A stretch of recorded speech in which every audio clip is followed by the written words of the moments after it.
Ouais, normalement c'est bon. Allez-y, parlez dans le micro. Freddie Mercury. Oui, bonsoir. oui, bonsoir. Oula, Bonsoir. ça saturé de ouf. T'allais trop loin, t'as perdu. Ouais, La non, peut-être que la je sature un multiprise peu. a Je sauté. sature un petit peu. La Énormément. multiprise a sauté. Yes, multiprise a sauté. Parce que j'ai l'impression d'avoir un retour à un moment. Bonsoir Toto14, bonsoir Norman Betts, bonsoir Daenera38 et bonsoir Sri Lumpa. Bonsoir à tous, bonsoir Unmeflame, bonsoir à tous et à toutes. Aujourd'hui Jupiter Ascending, donc un film qui a meute des foules complètement.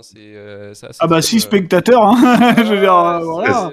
C'est vraiment la définition des stars Wachowski. C'est toute l'injustice. Subtilité. Ouais, l'injustice. Alors Luc, s'il te plaît, ce soir, pas d'épisode de 3 heures. Hein. Alors, est-ce que c'est... Attends, parce que mec, il faut Non, rétablir mais un je peu te la le dis. vérité. C'est la faute de qui quand on est parti en vrille sur l'escalade, sur Tyson... Bah, c'est la faute de Vesper, voilà. Ah oui. Eh bah ouais. Surtout Elle est pas pas la là. faute de Karim, mais bizarrement, tu vois. Elle est pas là, Vesper. Non, mais écoute, c'est la faute. C'est elle qui a cité des noms de franchises d'escalade parisienne. Voilà. Elle a commencé la bagarre. Mais d'ailleurs, Karim, aujourd'hui, je l'ai vu et il fait... c'est quoi aujourd'hui? Je fais Jupiter Ascending. Ah, heureusement que je suis pas là. Voilà, ça a commencé comme ça, la discussion. Non. Vous êtes des fous. Donc voilà, c'est un bon délire. On va commencer directement sans plus attendre. Juste reprendre mon truc. Je crois qu'il faut juste que je revérifie. Ouais, normalement, la bande-annonce, c'est bon là. Allez, c'est parti. Bienvenue à tous dans Shitlist, le podcast qui vous parle que du pire du cinéma. Depuis Matrix qui a révolutionné la science-fiction au cinéma, un nouveau film des sœurs Wachowski est synonyme d'un grand événement en salle. Mais force est de constater que depuis Matrix Revolution en 2003, malgré la qualité, la foule ne se fait pas sentir. Plantage sur plantage au box-office avec Speed Racer et Cloud Atlas, les sœurs Wachowski se lancent tout de même dans un projet ambitieux de science-fiction, Jupiter Ascending, qui est pensé comme la nouvelle trilogie de space opéra qui va cartonner comme jamais. Malheureusement, les ambitions vont être stoppées net par la Warner qui bazarde le projet en mettant très peu de moyens dans la com, trouvant le film trop kitsch et le public qui est complètement désintéressé d'une nouvelle proposition SF, préférant se jeter sur le revival de Star Wars. Mais le film méritait-il vraiment le succès qu'il devait mériter? C'est ce qu'on va entendre dans ce numéro. Je suis Luc Loïdec et aujourd'hui, pour déterminer avec moi si oui ou non Jupiter Ascending des sœurs Wachowski mérite la shitlist, je suis accompagné de Marvin Montes, auteur et podcasteur sur Flash Forward. Bonsoir Marvin. Bonsoir. Alors bonsoir, là vous c'est le FC Wachowski ce soir, c'est ça Écoutez, ce n'est pas le cas à chaque fois, mais il est possible que cette fois ce soit le cas. Il est là pour nous insulter, a-t-il dit. Je suis là, littéralement, pour vous faire du mal. Ok, super, ça me fait absolument plaisir d'entendre ça déjà. J'ai mes oreilles de loup, ça va chier. Ça chie.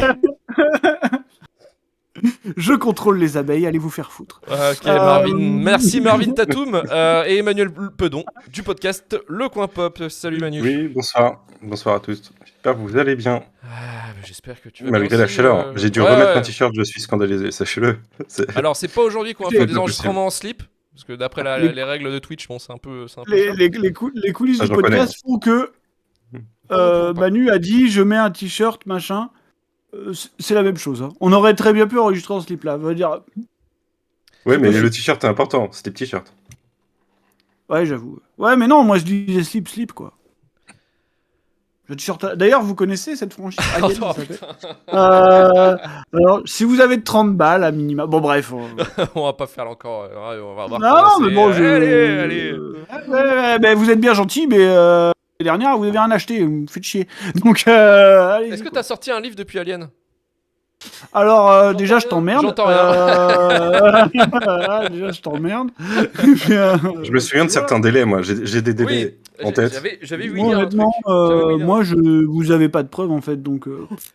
Mais non, mais t'aurais pu juste finir en disant nous on n'a pas écrit de livre, voilà, t'aurais pu finir là-dessus, puis bon bah on en serait. Ouais, tu serais sorti gagnant, tu vois. J'en suis à un autre niveau, j'en ai 2 d'avance, mais bon. Ouais, écoute. Non, mais tu sais, on a quand même des preuves factuelles de date. Tous mes efforts passés sont ruinés par mon incapacité à faire le troisième, donc. Voilà. Ah, mais ça va le faire, t'inquiète. Eh bien, bon courage, Marie. On y croit. Ah, vous y croyez plus que moi, c'est bien. Tu vois, c'est le pire. Moi, je t'ai proposé, je voulais te motiver et tout, mais je sais pas, t'es pas réceptif. Écoute, Je ne sais pas. J'ai essayé de jouer sur ton ego, ça n'a pas marché, je sais plus quoi faire. Ouais, non, mais si même ça marche pas, on est tous d'accord qu'on est dans la merde. Hein, Oui, oui. Un jour. Bon, on va commencer sur les sœurs Wachowski. Donc, sont des productrices, réalisatrices et scénaristes originaires de Chicago et nées dans la fin des années 60. C'est important parce que c'est un truc qu'elles remettent souvent en avant. Elles sont rentrées dans le cinéma grâce à leur oncle, le producteur, qui est Lawrence Luckinbill. Elles sont passionnées de cinéma, passionnées de séries, passionnées de manga, passionnées de jeux vidéo. Elles ont baigné en fait vraiment dans la pop culture depuis toute petite. Et elles sont, ouais, voilà, elles ont vraiment un mélange des styles. C'est-à-dire qu'elles sont un peu touche à tout. Elles sont très passionnées par rapport à tout ce qui va être des mondes d'univers en fait. Ça c'est vraiment leur kiff et c'est ce qu'on voit beaucoup dans leurs films du coup. Elles vont commencer dans le cinéma parce qu'elles d'abord elles écrivent un peu des scénarios de comics et tout, elles essayent de se plancher là-dessus, puis finalement elles vont tomber dans le cinéma, elles écrivent un script qui va être racheté par la Warner, qui sera Assassin, qui sera sorti en 94 et réalisé par Richard Donner. Ça va très mal se passer d'ailleurs. Complètement truandé Voilà, d'ailleurs. qui va être complètement truandé. Et ce sera une expérience assez douloureuse pour les sœurs Wachowski. Mais néanmoins, la Warner va racheter aussi un autre scénario qu'elles ont écrit qui était Bound. Bound qui était une espèce de thriller, film de braquage érotique à moitié, qui était sorti en 96 avec Jennifer Tilly et Gina Gerson. Et c'est vraiment leur première expérience, disons, complète dans un film, dans le sens où elles le réalisent et elles l'écrivent sans vraiment de barrière, en fait, entre guillemets, de la part de la prod. Enfin, il y en aura quelques-unes, mais disons que là, c'est vraiment un projet qui sera de bout en bout... Peut-être pour la seule fois de leur vie. Ouais, plus ou moins, parce qu'après, Matrix, c'est quand même quelque part le plus tard, donc Matrix qui sort 3 ans plus tard, sera quand même un projet quand même elles ont eu un peu plus la main dessus, malgré effectivement aussi les blocages liés au studio et à différents producteurs, mais elles ont toujours un producteur Matrix, ça va, ouais, après elles ont quand même réussi à vendre un truc qui était prévu comme étant une trilogie dès le début, tu vois. Ouais, alors après elles ont été aidées par leur producteur attitré qui est Joel Silver. Qui les aidera justement à pousser le projet Matrix qui sera accepté par la Warner, dont le premier en fait c'était un blockbuster, mais ils s'attendaient pas à un tel engouement. Programmé pour, hein. Ouais, voilà, c'est ça, c'est l'engouement, ils s'attendaient pas du tout. Et c'est un film vraiment qui a su capter, disons, les thèmes que les gens baignaient dedans, quoi. C'est cyberpunk, la transidentité, enfin plein de choses liées à ça, avec une espèce de poil au bon moment par rapport à la montée d'internet en plus. C'est ça, ouais. Et puis avec une esthétique qui allait piocher autant dans les films HK que de la SF nippone, que de la SF américaine aussi, parce que je suis très fan de Blade Runner.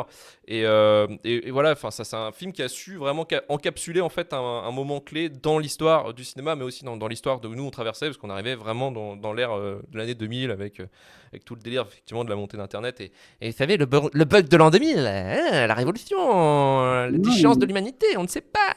Donc voilà, c'était bien de cette époque-là. Après, disons le succès plus ou moins mitigé avec les suites Matrix, elles vont arriver donc en tant que productrices, elles vont produire justement l'adaptation de V for Vendetta en 2005 de James McTeen. Elles vont faire aussi d'autres productions. Alors je sais plus, il y avait un film qui s'appelait Assassin, je crois, avec un ninja. Je me semble pas Ninja Assassin. Ninja Assassin. Ouais. C'est pas très bien. Ouais, voilà, c'est ce que j'allais te demander, parce que moi je l'avais pas vu, j'ai pas tenté. C'est pas ouf. Voilà. Ouais, je pense qu'elles ont vu quelque chose qui n'est dans l'exécution malheureusement pas là. Ouais, c'est ça. Par contre, elles vont donc réaliser et signer le script de Speed Racer en 2008, qui est adapté donc. Banger, on l'a dit dans ce podcast évidemment. Énorme banger, qui est adapté. Certains parlaient de graphisme de PlayStation 2. Enfin bref, allez vous faire foutre, mais. Mais c'était une esthétique qui tenait la route. Mais c'est un truc qu'on en reparlera. On en reparlera. Tenait la route. Vous l'avez. Speed Racer. Évidemment, on ne sort pas de. Qui était adapté d'un animé qui s'appelait Mac Go Go Go Go. Ensuite, donc Claude Atlas, qui est basé sur le roman de David Mitchell et qui était co-réalisé cette fois-ci avec. J'ai plus le nom en tête de Tom. Et leur co-réalisateur de Sense8 aussi. Ouais, mais je sais plus le nom du mec, parce que je l'avais. Je l'ai pas. Tom Hanks. Non, je plaisante. Non. C'est bien un truc que je voudrais éviter, ce serait un film de Tom Hanks. Ça existe, hein. Ouais, je sais, ouais, c'est Tom Tyrker, ouais, c'est ça, c'était Tom Tyrker, qui est aussi, oui, effectivement, le co-créateur de la série Sense8 à partir de 2015, qui sera fait avec les sœurs Wachowski. Mais voilà, Claude Atlas, qui est considéré comme le film le plus indépendant, enfin le film indépendant le plus cher de l'histoire, qui a été monté à 150 millions de dollars. Qui a dépassé Apocalypse Now, en fait. Voilà, ce qui est un budget déjà qui a dépassé comme un film colossal. Et c'était un projet ambitieux et super casse-gueule, quoi, parce que c'est un film de 3 heures de chorale qui se passe dans différentes timelines, différents trucs. Et c'est vrai que c'était assez particulier comme film. Enfin, on peut aimer ou détester le film, mais franchement, c'est quand même une expérience, quoi. C'est vraiment quelque chose, Claude Atlas. Et après, bien sûr, on arrive sur Jupiter Ascending en 2015. On reviendra plus tard dans l'émission. Et puis, effectivement, on en avait parlé aussi, Lana qui réalise Matrix Resurrection 20 ans après la trilogie Matrix. Et voilà, on en avait déjà parlé dans l'émission. Donc, qui était, généralement, nous, on aime beaucoup ce film. Donc, voilà pour un petit peu pour résumer la carrière des Wachowski. Et je vais demander à Manu, qu'est-ce que tu penses, toi, c'est quoi ta relation avec le cinéma des sœurs Wachowski ? Je suis pas vrai cinéphile parce que j'ai pas vu tous leurs films, donc Claude Atlas. Et j'ai pas aimé Speed Racer, hein. Souvenez-vous, moi j'ai détesté. Je l'ai découvert pour le podcast et non, j'ai pas accroché, du coup non, mais en général, j'aime bien leur patte artistique, je les trouve condamnés toujours par les studios. C'est mon impression éternelle et je pense que Jupiter Ascending, c'est celui sur lequel j'ai le plus de mal. Mais j'ai vraiment l'impression que ban Will McFly du chat, s'il te plaît. Les studios sont trop interventionnistes, veulent formater du blockbuster et que c'est pas forcément, comme tu l'as dit, Matrix, c'est un accident. Un accident plutôt heureux, mais un accident, oui. Ouais, un accident heureux, mais du coup, c'était pas un truc qui était censé être une formule pour fonctionner. Et j'ai l'impression que malheureusement, les studios veulent tout le temps qu'elle fasse de la formule. Jupiter Ascending, elle voulait créer un univers, un truc, raconter des histoires. Il y a des trucs, on va y revenir. Mais j'y vois tout le temps la patte du studio qui essaye de formater ça en blockbuster et ça donne un truc indigeste au final parce que une sorte de monstre de Frankenstein d'intention, quoi. Donc voilà, mi-figue, mi-raisin, mais j'ai pas tout vu. Je suis assez persuadé que j'aimerais Claude Atlas. J'en sais malheureusement trop sur le film, je pense. Mais il y a des chances que j'aime. Mais ouais, non, disons que je suis très ouvert à leurs idées, mais que dans l'exécution, c'est pas toujours ça au final. Ok, donc c'est pas toujours ça pour Manu. Marvin, de ton côté? Moi, j'aime énormément, en général. C'est des réalisatrices que je trouve fascinantes, justement, par leur incapacité à finalement à faire des choses qui plaisent aux gens. En fait, c'est un peu étrange, mais je pense vraiment qu'elles sont totalement incompatibles avec le succès et qu'elles sont extrêmement déconsidérées finalement par un espèce de grand public qu'on essaye de leur faire accrocher. Alors qu'elles sont clairement pas faites pour ça. On l'a dit, Matrix, oui. Matrix, c'est un truc qui a finalement assez peu de sens dans l'histoire. C'est-à-dire que c'est un espèce de mélange qui tient debout sans qu'on sache trop comment, avec, comme tu l'as dit, des tas d'influences bizarres de SF européenne, asiatique, cyberpunk, de cinéma d'Asie, un truc qui étrangement s'est retrouvé à être la révolution cinématographique des années 2000, qui s'est retrouvé quelques années plus tard à porter quasiment tout seul l'essor du DVD. Enfin, je veux dire, c'est n'importe quoi, Matrix. Hein. Je veux dire, il a une importance folle, et je pense que personne n'a vraiment compris pourquoi. Oui, parce qu'il y a eu des clones qui ont tenté de refaire le truc, quoi. Ouais, bah attends, c'est quasiment devenu un sous-genre. Visuellement, c'est devenu n'importe quoi. Voilà, je sais qu'il y a des gens qui aiment Equilibrium, mais bref, passons. Jupiter Ascending. Ça plaide coupable en dessous. Mais ce que je veux dire, c'est que... En fait, c'est ça le truc, c'est que le grand tournant, il est là. C'est-à-dire que il suffit de voir l'espèce d'engouement inattendu qu'a été Matrix, et puis ce qui la représente quasiment le mieux, bah c'est ces deux premières suites et l'effet qu'elles ont eu sur le public, en fait. Voilà. Les suites qui sont devenues littéralement, je pense, les films dont elles sont quasiment les plus proches, tu vois, en termes de thématique et surtout en termes d'esthétique, parce que c'est hyper important chez elles. C'est que bah il y a quand même une grande thématique de la différence dans leur cinéma. Il y a un truc qui est quand même pas très difficile à spotter quand on connaît leur histoire et qui veut dire énormément de choses. Il y a un certain goût du grotesque esthétique, on va dire, qui s'accorde pas forcément avec ce qu'un certain public pourrait attendre. Voilà. Et je pense qu'on a souvent des petits problèmes d'interprétation. Alors, je suis pas en train de dire que vous. Tu n'as pas compris le film. Ce que je veux dire, c'est que je suis pas en train de vous dire que vous aimez pas les films parce que vous les avez pas compris. Vous aimez pas la péloche ici. Vous aimez pas la péloche. Voilà. Non, mais ce que je veux dire, c'est que moi, je comprends. En fait, voilà, on va y revenir, mais on peut adorer ou détester cette manière qu'elles ont justement de faire du grotesque le cœur de leur cinéma. Toujours est-il qu'il y a une véritable intention derrière. Voilà. On met pas des oreilles de loup à des gens sans raison. Mais non, mais voilà. Donc voilà, c'est des réalisatrices fascinantes pour ça et un peu à leur dépens parce que c'est vrai que bon, je l'ai dit, je veux dire, leur carrière elle est jalonnée de trucs un peu compliqués quoi. Oui, Speed Racer, il a quand même son public un peu, tu vois, le corps Speed Racer quoi. Mais bien sûr, le corps. Mais derrière ça, t'as Cloud Poupeau, Atlas qui est... Melville Poupeau, bien sûr. Mon Dieu. Oh, la putain de sa mère, c'est ça. La putain de sa mère. Sa seule ligne du film. Et voilà, oui, t'as des trucs improbables comme Cloud Atlas, qui est un truc historique, qui est le film indépendant le plus cher de l'histoire du cinéma, et qui ne peut que se planter. Enfin, ça n'a aucun sens, ça peut pas fonctionner. Et Jupiter Ascending, qui pour le coup est quasiment une exécution en règle par la Warner, quoi. Donc voilà, c'est des réalisatrices fascinantes, je pense qu'on a passé le pic, hein. Ça, c'est compliqué maintenant. Déjà parce qu'elles bossent plus vraiment ensemble. Et puis que je pense que c'est un duo qui fonctionnait très bien en tant que duo. C'est plus compliqué depuis qu'elles sont éloignées. Elles étaient très complémentaires aussi. Oui, clairement, il y a une balance. Hein. Il y en a une qui est. Tu l'entends dans les interviews, c'est toujours. Plus Lana qui est un peu la créative et derrière, tu avais Lily, pour le coup, qui est plus carré en fait. Enfin, plus carré, Lily, c'est elle qui réalise. Qui réalise Matrix déjà, je sais plus, le dernier. C'est Lana. C'est Lana. C'est Lana. Donc Lana qui est quand même. Ouais. On va dire qu'à mon sens, je pense que Lily était un peu la garantie visuelle de leur truc, quoi.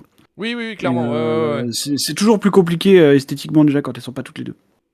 Clairement. Lily, il me semble que c'est celle qui a souvent des tresses roses, en fait. Donc déjà, il y a un côté un peu arty, déjà dans l'idée de la représentation un petit peu. Tu vois. Elle a des cheveux roses. Incroyable texte. Elle a des cheveux roses. Mais non, elle a des cheveux roses. C'est elle qui aime le cinéma hongkongais. Elle a des cheveux roses. Alors, non, c'est l'autre, je suis sûr. Mais non, en vrai, non, incroyable, c'est elle qui a le côté créatif, en fait, vraiment dans le sens où elle travaille beaucoup là-dedans. Non, mais j'ai compris, Luc.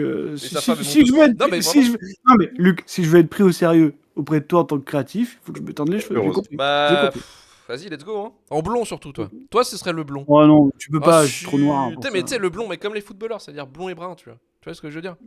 Ça serait incroyable.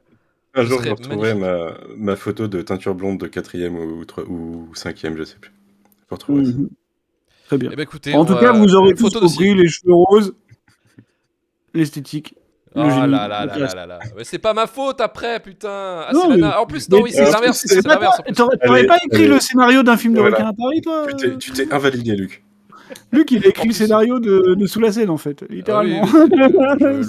Luc Dahan, c'est moi. Bonjour. Luc le Dahanec. Dahanec. Oui. Ouais, bah écoute, Alizé, vas-y, hein. Travaille bien sur la teinture blonde. Là, non. Ah, si. Il y a des choses sur lesquelles je suis inflexible. Ce serait super beau. Arrête. Et aujourd'hui, elle a évoqué possiblement l'idée que je me rase. On en est là. Donc, Opération shitlist. Calmez-vous. Allez, c'est parti, je vais vous mettre la bande-annonce.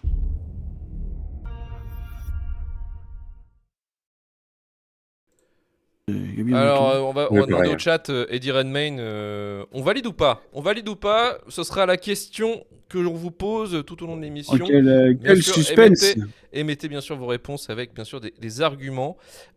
Jupiter Ascending sorti en février. Je peux faire des votes si jamais. Ouais, mais ça demande un dispositif, Manu. Waouh! Est-ce que je suis prêt? Là, je suis en train déjà de Est-ce que vous êtes prêt à faire ça pour Eddie Redmayne surtout? Il faudrait une régie en fait. Il faut quelqu'un en régie qui fasse les trucs. Ouais, mais ça, attends, tu demandes des projets de fou, des projets de taré. Ah non, on n'a pas le budget pour ça, vous savez. Émission de gauchiste, hein, non, en effet. Voilà. Alors, on a quand même une personne qui dit dans le chat, ça va me déchirer le cœur parce que j'adore cet acteur. On a la personne au monde, une personne qui est là ce soir. Donc voilà. Ah ouais. Probablement. Mais moi, il me dérange pas dans le film en plus. Bravo à toi. Enfin, en tout cas, au révisionnage, il m'a pas dérangé dans ce visionnage-là. Je me souviens plus à l'époque. Après, on a vu aussi cette année, cette saison, on avait fait quoi? On avait fait Les Misérables. Les Oui, Les Misérables, vous vous Misérables. souvenez? Ah, c'était affreux ça aussi, Je l'ai pas fait. Misérables. J'étais pas dessus. Rappelez-vous de la dynamique des Misérables, c'est genre t'es déjà mort, c'est genre on t'a fait Russell Crowe qui chante pendant 1h30, Ouais. tu te dis j'en peux plus, et là t'as Eddie Redmayne qui arrive. Genre tu sais, c'est le coup de pied, Fatal. tu vois, voilà, le high kick Ouais, derrière c'est- la tête. Et tu sais, C'est t'es bon. vraiment, tu tombes et tu te réveilles jamais. Tu vois, c'est vraiment, Ouais. c'est genre c'est ça quoi. Et t'es en léthargie pendant tout le film. ça. Mais assez parlé des Misérables, allons directement sur Jupiter Ascending, sorti en février 2015, initialement projeté en 3D, produit avec un budget de 210 millions de dollars sous la bannière de la Warner Bros. Par les Wachowski, Brett Ratner encore une fois, et le studio australien Village Roadshow Pictures avec à sa tête Grant Hill, qui collabore pour la 7e fois avec le duo, écrit et réalisé par les Wachowski avec l'aide de John Toll à la lumière et Michael Giacchino à la musique, tous deux déjà présents sur Speed Racer. Né en pleine mer, Jupiter Jones, sous les traits de Mila Kunis, est une jeune immigrée russe vivant illégalement à Chicago. Elle enchaîne les coups durs et n'a d'autre perspective que de gagner sa vie en faisant des ménages avec sa mère et sa tante Nino. D'autres diraient qu'elle nettoie les chiottes. Alors que pour pouvoir s'offrir une lunette astronomique semblable à celle que possédait son père Maximilian, elle s'apprête à vendre ses ovules sous une fausse identité empruntée à son amie Catherine DeLevy. Elle découvre que les praticiens sont en fait des extraterrestres qui veulent l'éliminer. Elle est sauvée in extremis par Kane Wise, interprété par Channing Tatum, un ancien chasseur militaire interplanétaire génétiquement modifié avec des oreilles de chien. Voilà, donc le synopsis est quand même complètement fou. Là, je viens de le lire, je viens de le relire du coup. Et c'est quand même une expérience aussi. De manière tout à fait pitcher. sérieuse en plus. Voilà, de pitcher le film, c'est quand même assez sûr. fou. Et je vais commencer avec Manu. Allez, Manu, dis-nous tout, dis-nous ton expérience. Je sais que c'est ton second. C'est ma seconde fois, oui. Et vas-y, je t'en prie, exprime-toi. Ouais, à l'époque, je l'ai vu en salle parce que voilà, petite hype sur les sœurs Vaco, du coup, j'y suis allé pour voir quoi. En plus, je bossais à l'époque sur Sci Fantasy, donc on y allait en groupe. Mais je me souvenais que j'avais détesté en salle, j'avais oublié pas mal de choses. J'avais oublié notamment la vente d'ovules. Je vous avoue que c'était un choc au visage. Ça c'était fou ça, parce que moi ça m'avait pas choqué au premier visionnage, mais là oui. Voilà. Mais Il n'a jamais vendu ses ovules. Voilà, je me suis relancé ce matin. Et pendant, je sais pas, une première demi-heure, je me suis posé la question de si j'avais pas été trop dur avec le film à l'époque, parce qu'il y a des idées. Il y a un truc, c'est que visuellement, le film a extrêmement bien vieilli. C'est un truc qu'on ne se rend pas forcément compte quand le film sort. Des fois, on sait que ça va mal vieillir, mais on sait pas toujours si ça va très bien vieillir. Et là, le film, visuellement, la deuxième partie en plus est très dans l'espace. Visuellement, ça se tient encore vachement bien. C'est-à-dire que on est 9 ans après. 9 ans après, belle perf. Mais d'un point de vue prod, c'est un peu ce que je donnerais au film parce que certes, on nous dit que c'était censé être une trilogie et en fait, on n'a qu'un film et j'ai surtout l'impression qu'on est, vous savez, ce sentiment de quand on adapte un roman et que quand on adapte une saga en 2 heures et que du coup on en coupe les 2 tiers, bah, j'ai l'impression que c'est un peu ce qui s'est passé avec le film. C'est-à-dire que là, ça y va avec des gros sabots. Ça lâche tous les concepts, c'est vraiment beaucoup de luttes sociales qui sont regroupées au sein du film, beaucoup de critiques du capitalisme, de l'eugénisme, de beaucoup de choses, des riches. Mais ça en perd tellement la subtilité que c'est explicité. C'est-à-dire c'est dit dans le texte, voilà, c'est ça. Et nous, on se considère meilleurs, voilà. Il y a des vies qui sont meilleures. Il y a un mode soleil vert où du coup on utilise des gens pour rester jeunes. Ouais, ok, je vois l'idée de lutte que les sœurs Wachowski voulaient faire passer.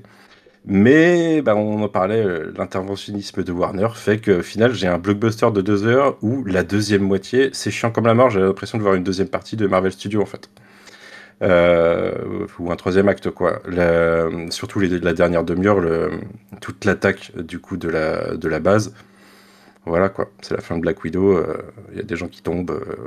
C'est moche, un petit peu. C'est la partie la plus moche du film de ce plaisir, Manu, ça me fait plaisir. Toujours les meilleurs films. On l'a vu et on a podcast ensemble sur Black Widow juste après. Oui. Vous êtes des malades. Vous êtes des fous. Oui, je l'ai toujours pas vu, vous savez. Mais voilà, c'est dommage parce que il y a vraiment un certain nombre de bonnes idées. D'ailleurs, ayant lu One Piece depuis, la position de Channing Tatum, c'est un peu en mode One Piece, tu t'es attaqué aux dirigeants et du coup, bah, t'es condamné, quoi. On a vraiment cette lutte des classes. Il y a un côté qui me gêne beaucoup, par contre, c'est cette espèce d'héritage génétique qui est poussé. L'idée, il y a presque un côté un petit peu eugéniste dans l'histoire, ou en tout cas spéciste, ou ouais, spéciste, où voilà, on suggère que les gènes, ça implique quand même un certain nombre de choses, malgré le fait que ça va à l'encontre de ce que essaye de dire le film pourtant. Niveau casting, je comprendrai jamais Channing Tatum en héros d'action. Je sais pas, pour moi, c'est un acteur de comédie principalement, peut-être un petit peu d'actionneur de temps en temps. White House Down, par exemple, Acteur voilà, de danse, hein. Un c'était acteur de marrant. striptease. Magic Ouais, Mike, non, mais il est vachement plus efficace dans l'humour, en tout cas, je trouve. Et là, je le trouve plat, je trouve que le personnage a la possibilité d'être intéressant, mais qu'il en fait rien du tout, quoi.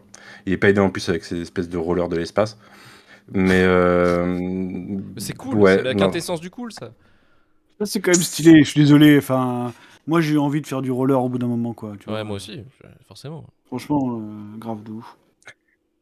Mais voilà, ça me rend perplexe. La deuxième moitié, en plus, il y a un peu encore, je veux pas dire une parfaite studioisation, mais une blockbusterisation en général, cette espèce de volonté d'amener un humour un peu nul. On a Mila Kunis orni la moitié du film, on sait pas trop pourquoi. Enfin, il y a Channing Tatum en Et les face, donc là, phéromones! Et les phéromones! il y a les phéromones, mais Ah ouais! je sais pas, Attends, je ça mets des casse un petit peu le a... perso. Tu crois qu'on fait comment, nous, pour pécho? Demande Bah à lui oui. qu'on met des oreilles de loup, hein. T'es fou, Ouais, toi. là j'ai les phéromones qui Ah sont ouais! sortis avec mes cheveux mouillés là parce que j'étais cramé par le soleil. Là, les phéromones sont sortis, mon Ah pote. ouais! Il y a Qu'est-ce que tu toute crois? cette histoire des trois frères et sœurs où on a compris, c'est la bourgeoisie génocidaire, quoi, on a compris le message. Rien n'est subtil dans les personnages, dans les enjeux entre eux. Je comprends pas le personnage de Mila Kunis qui va accepter le mariage à la fin, par exemple, au début. Enfin, pourquoi elle envisage le truc, ne serait-ce.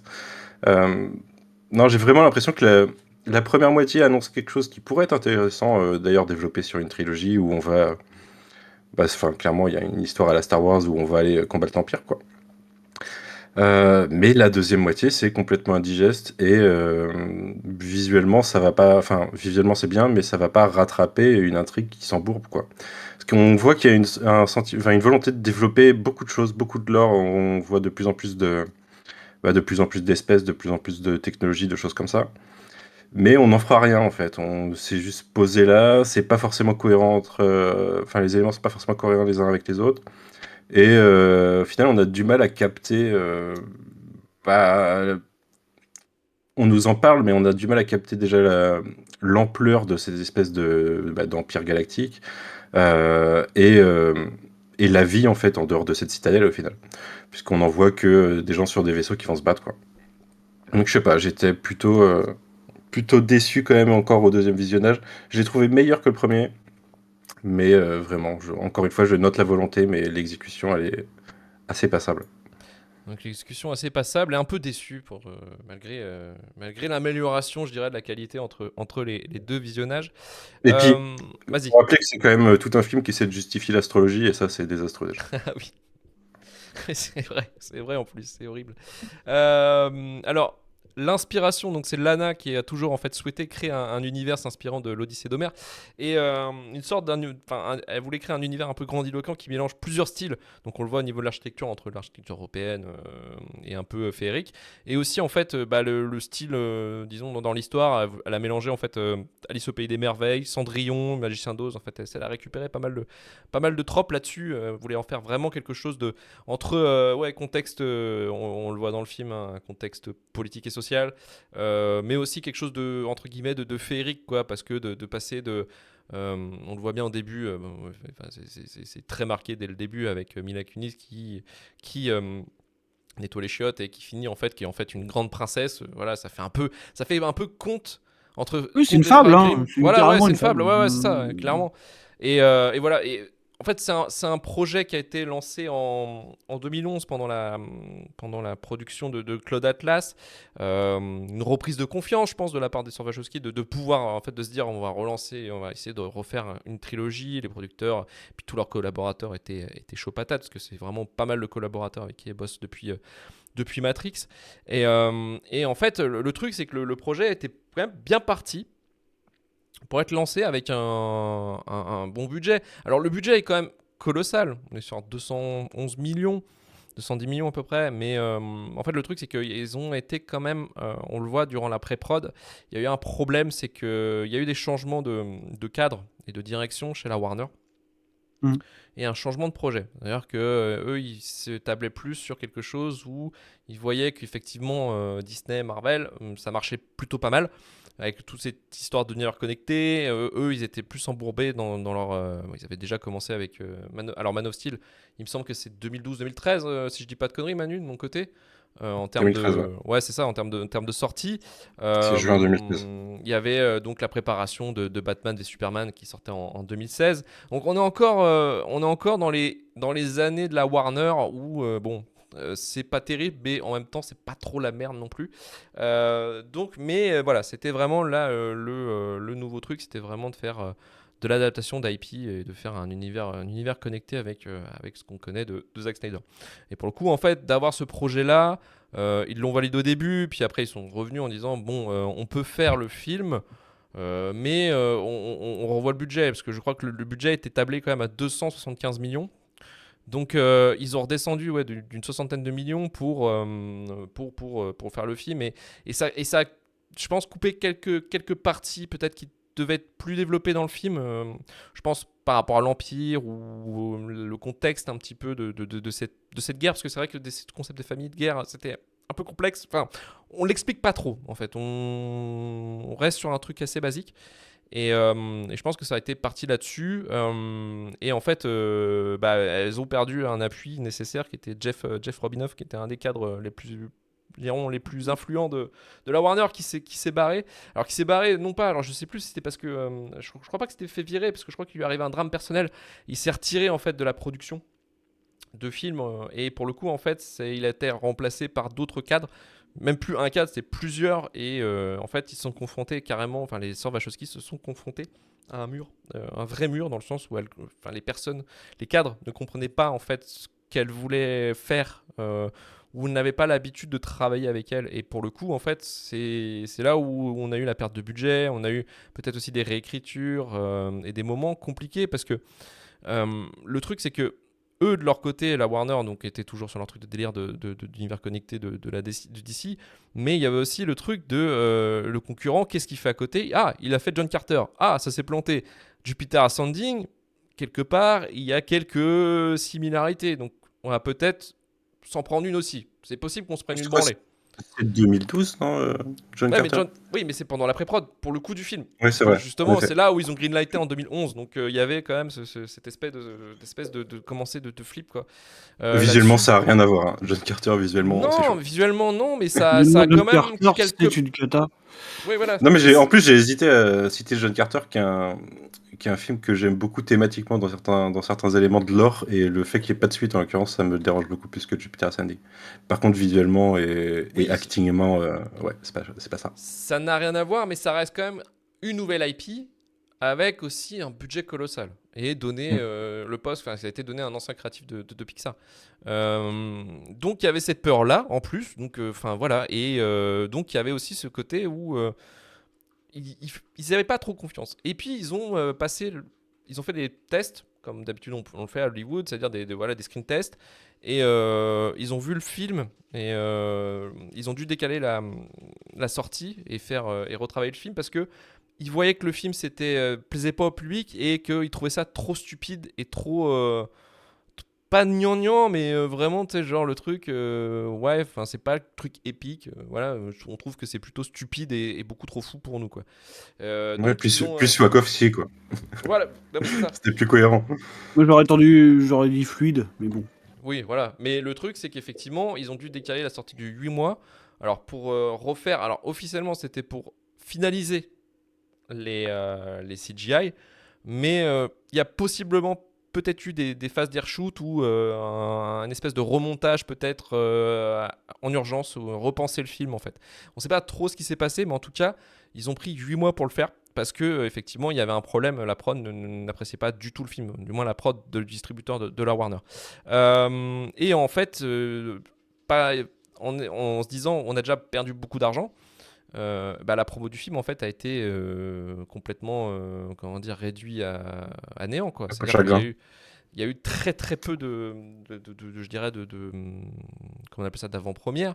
Il y a eu en gros pour la communication du film, il y a eu quoi, une press junket de Mila Kunis et Channing Tatum en deux Il y a un speeches. moment où le casting a quasiment refusé de faire la promo en fait.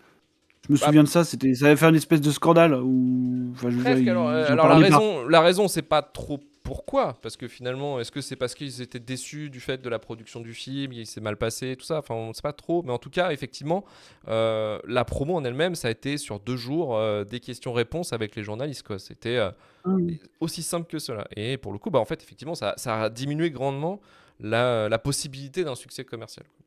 Et on en est là aujourd'hui avec quand même un énorme four, parce que 210 millions, 184 millions dans cette exploitation box-office mondiale, donc en fait, concrètement, rien du tout. En France, il a fait 790 000, ce qui est pas mal quand même, mais bon, c'est pas ouf non plus, quoi. Mais bon, après, c'est vrai qu'on a quand même en France un grand noyau de fans de SF et des fans des Wachowski qui se cassera encore plus la gueule quelques années plus tard avec Matrix 4, justement. Mais ça, c'est un autre problème, ça, parce qu'on avait expliqué effectivement que Matrix 4, s'il n'avait pas fonctionné, c'est aussi la sortie en simultané sur. Bah, disons que ça oui, fait 2 fois, ça aide fait pas, 2 quoi. fois ça fait 2 fois d'affilée que tu jettes en pâture un film de cette Qui- manière-là. Voilà, c'est ça. Donc, T'as un film en catalogue et tu sais pas quoi en faire, quoi. ouais, exactement. Et puis bon, le film en plus, il a été plutôt démonté par la critique. Hein. Les Ça dépend critiques, laquelle. ouais, alors les critiques disaient que oui, effectivement, visuellement, c'est très beau. Mais alors, qu'est-ce que c'est con, ça ne vaut rien, c'est nul, c'est bête, voilà. Ça a été vraiment très critiqué. Hein. Tu vois, par exemple, le Parisien qui disait aucune magie en raison d'un scénario extrêmement confus, des dialogues et d'une rare ringardise, et d'un couple d'interprètes au charisme de sol grillé. Ils sont les mêmes Mad Movies hein, aussi derrière, d'ailleurs, quand la seule qualité d'un film réside dans sa musique, et qu'elle a été composée avant le tournage, il y a comme un souci. Puis Télérama qui disait qu'ils sortent de leur chapeau Jupiter, le destin de l'univers, un énorme délire sur lequel plane sans cesse la menace du ridicule qui tue. Donc voilà, c'était vraiment assez fort hein, la C'est assez critique. parlant de ce qu'elle provoque en général. Hein. Ouais, non mais clairement. Et voilà quoi, donc malheureusement, bon, tous ces problématiques-là ont pour le coup détruit l'idée, l'envie de faire une trilogie. Mais Marvin, finalement, est-ce que c'est un si mauvais film que ça? Mais évidemment que non. Évidemment. Évidemment que non, puisqu'en fait, ce que tu viens de citer, les critiques générales, les critiques quant à la peut-être simplicité de la fable, du scénario, c'est le grand drame des Wachowski en fait. C'est-à-dire que c'est tout ce qu'on a encensé à la sortie de leur grand succès qui finalement derrière est devenu la plus grande critique qu'il aurait portée en continu quoi. Ouais, bien sûr. Bien, voilà. Je veux dire, ce qu'on peut considérer à la fois comme confus et puis extrêmement, peut-être, je sais pas, naïf ou totalement limpide, tu vois, comme un truc comme Matrix, et finalement. Enfin, je veux dire, pour moi, on est vraiment sur le même. Tu vois, sur le même, sur la même dynamique de scénario en tout cas. Et puis il faut pas oublier qu'il y a des choses qu'il faut accepter. Et je pense que le film, déjà, je vais commencer comme ça. Oui, compte les défauts habituels de la filmographie des Wachowski en fait. C'est-à-dire une manière de raconter des histoires qui est pas toujours très à droite, je dirais. Euh, Puisque oui, en général, tu as toujours ce modèle de scénario qui est très allégorique. Je pense que ce sont les ennemis de la subtilité, clairement. Hein. Je veux dire, ça n'a jamais été, ça n'a jamais été leur force. Et finalement, plus années passent, et moi j'ai de problème avec ça. Donc ça va. Et puis, ce ne sont pas les plus grandes directrices d'acteurs du monde. Je pense qu'on l'aura compris sur l'ensemble de leur filmographie. Et ça peut poser quelques problèmes, notamment dans Jupiter Ascending. Je pense vraiment que le problème majeur du film, quoi qu'il arrive, c'est son contexte. C'est littéralement le film qui se retrouve à devoir être vendu, commercialisé, envoyé en salle à un moment où l'industrie n'a clairement rien à faire de ça. Ouais, Tu l'as dit tout à l'heure, on était dans un paradigme complètement inverse à celui qu'on vit aujourd'hui. Au point où je me demande, tu vois, si un film comme ça sortait aujourd'hui, est-ce qu'on ne l'accueillerait pas différemment finalement parce que honnêtement, pire, non, parce que les gens sont encore plus cons qu'à l'époque, mais je vais y revenir. Mais ce que je veux dire, c'est que à cette époque-là, si tu veux, on avait donc, comme tu l'as dit tout à l'heure, oui, un espèce de boom des univers connectés, parce que c'était quand même quelque chose de relativement neuf. Bon, neuf, oui et non, mais en tout cas, on n'était pas saoulés, quoi, si tu veux. Voilà, on n'était pas saoulé par la grande réunion des personnages de franchise qui finissent par avoir leur film commun, et c'était quelque chose de relativement novateur, au point où on réclamait pas, à tort et à travers, des nouvelles IP, et que justement, quand on avait des nouvelles IP, bah, ça s'est bien vu sur tout ce qui s'est passé autour de ces années-là.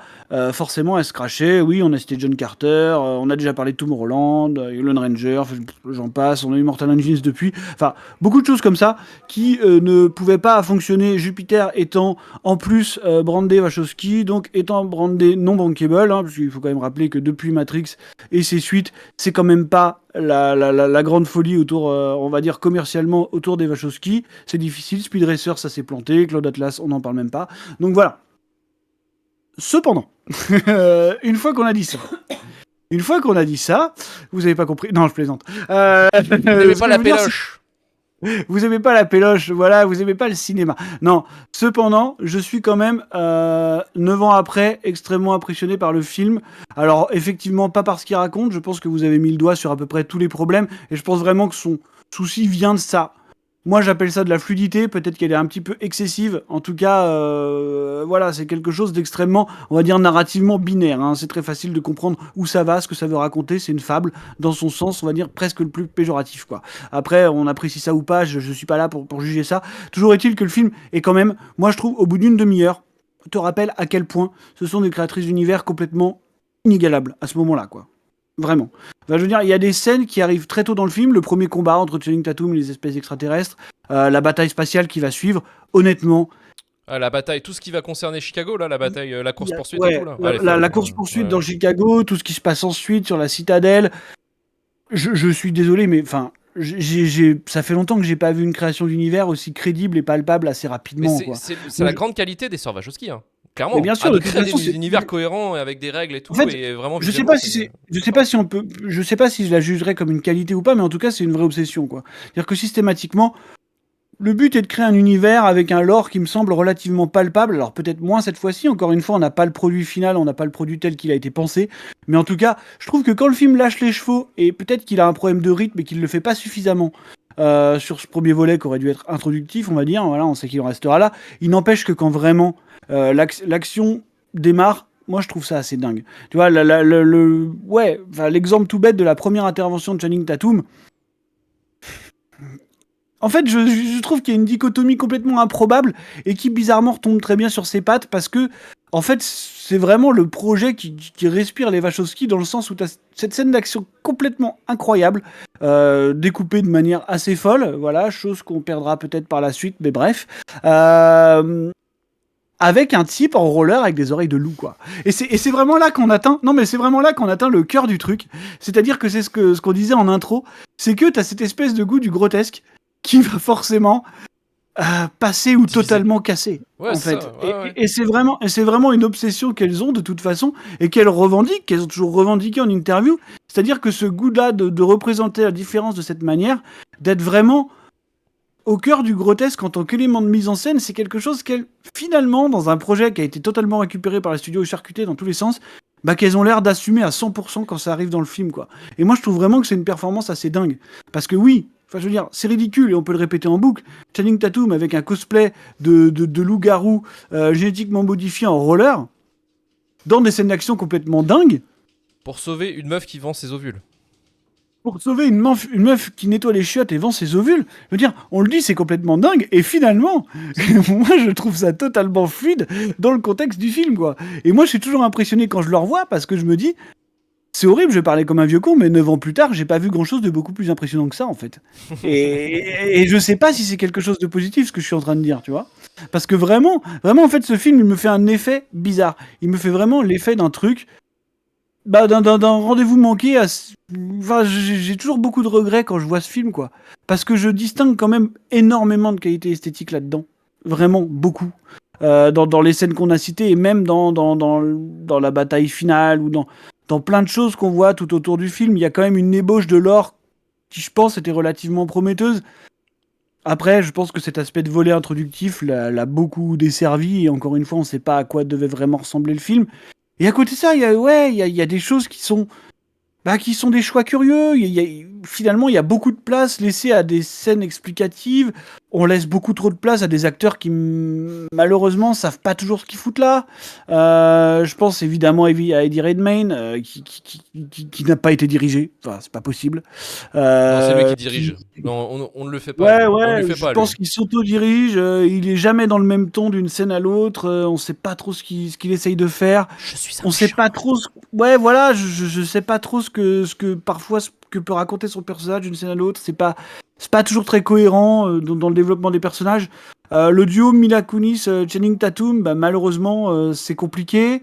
Channing Tatum, oui, Manu l'a dit tout à l'heure, c'est pas sa zone de confort. Je pense que c'est peut-être un acteur de comédie ou peut-être de temps en temps un acteur dramatique. Si vous n'avez pas vu Foxcatcher, par exemple, bon, c'est facile de comprendre qu'il peut être très bon dans un registre comme ça. En héros d'action, effectivement, c'est difficile. Après, il a quand même un physique un peu atypique, tu vois. Je pense que c'est quand même le physique qui plaît à Wachowski. Voilà, je veux dire, ils ont quand même très souvent mis en avant des acteurs qui avaient pas forcément la tête de l'emploi.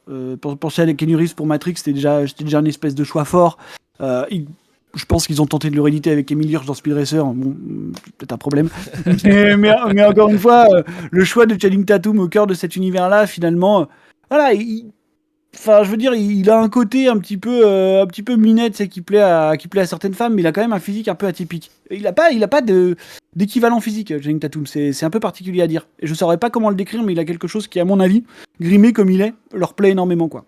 Enfin, disons que c'est quelqu'un qui a l'air, je sais pas, entre superficiel et artificiel. Il y a quelque chose, quoi. Il y a quelque chose de bizarre chez lui, et je trouve que grimé comme il est, finalement, il colle assez bien à cet univers-là, quoi.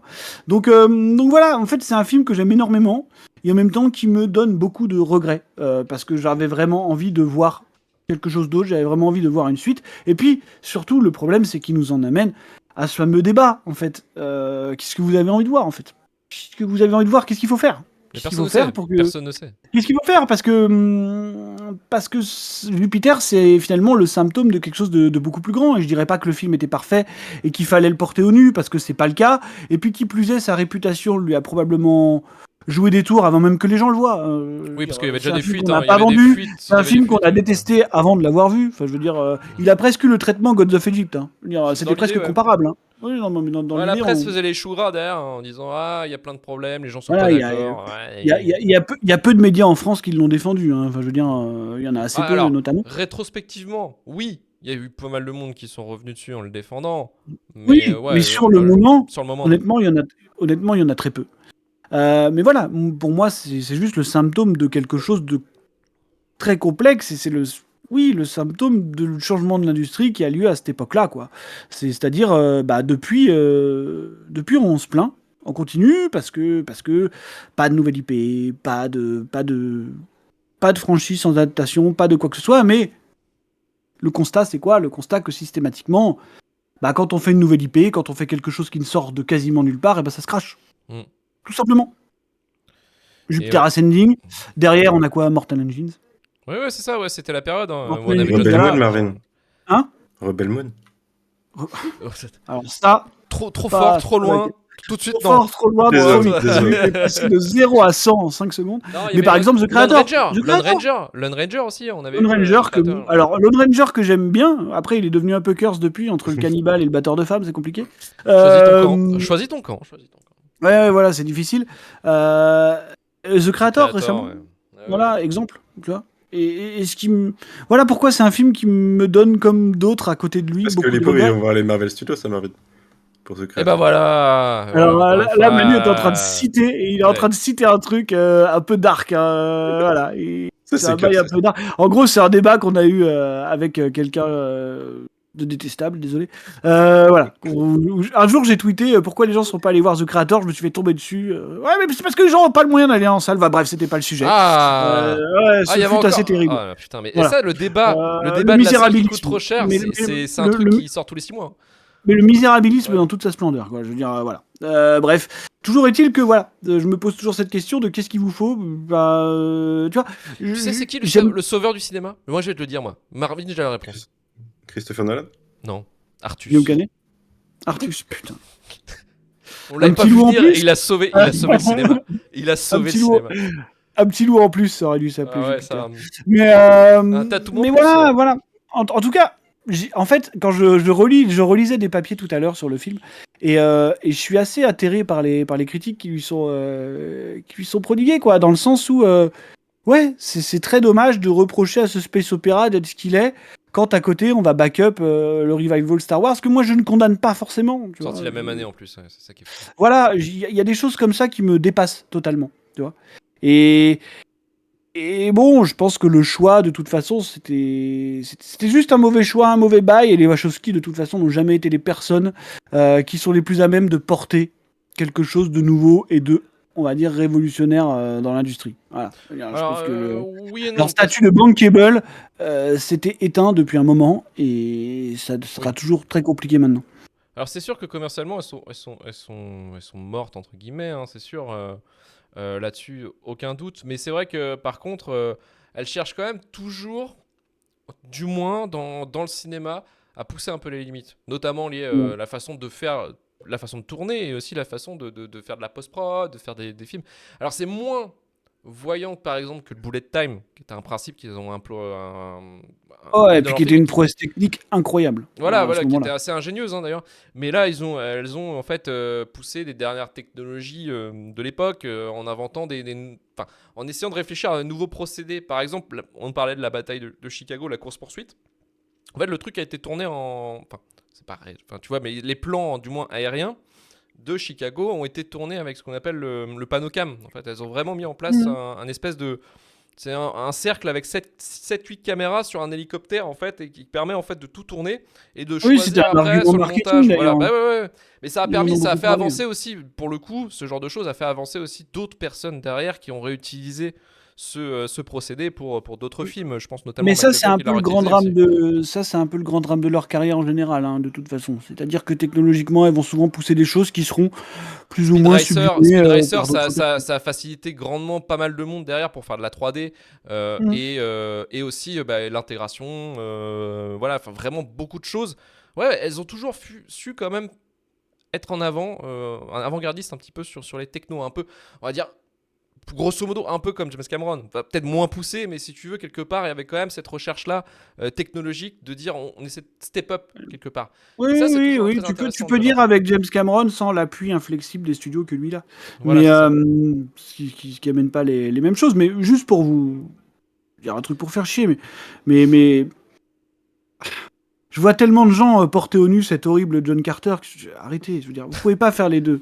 Vous pouvez pas détester Jupiter et porter au nu John Carter qui est quand même, Qui est on peut le effroyable. dire maintenant, infâme et que vous aimez parce que c'est le réalisateur du Monde de Nemo. Alors, au bout d'un moment, faut arrêter les conneries. Ça, Mais j'irai non, rien dire non, là, vraiment. encore une fois. Voilà, c'est bon quoi. C'est comme Tom Holland, allez, c'est Brad Bird, c'est génial. Non, c'est C'est de chiant. la merde. Donc, non, vraiment. Est-ce que vous avez revu John Carter depuis? Non, parce qu'il y a cette légende autour de John Carter, comme quoi ça aurait été un chef-d'œuvre à côté duquel on serait tous passés. Il va Je trop vous loin. jure, hein, J'en ai vu des takes comme ça passer en vidéo ah ouais, non, mais YouTube. là, je suis dévasté quand je vois John Carter, tu vois.